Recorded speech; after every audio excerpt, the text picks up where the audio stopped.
Ejerkredsen bag ved Thyborøn Vest besluttede for 4 år siden, at vi ville have en langsigtet investering.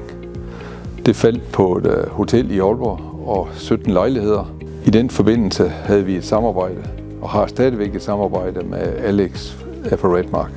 Det har bestået i at udarbejdelse af forretningsplaner, sparring om hele forretningsmodellen og beregning af skattekonsekvenser for hele ejerkredsen. Igennem projektet der har vi skulle genberegne både projektet, finansieringen, omkostningerne adskillige gange. Hver gang har det været med hjælp af Redmark. Det samarbejde, vi har med Redmark, det er meget tillidsbaseret.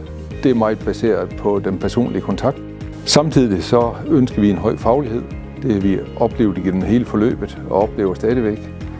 Det vil sige, at hele ejendomsmarkedet og lovgivningen på ejendomsmarkedet, det føler vi os trygge ved, at det bliver udført af Redmark.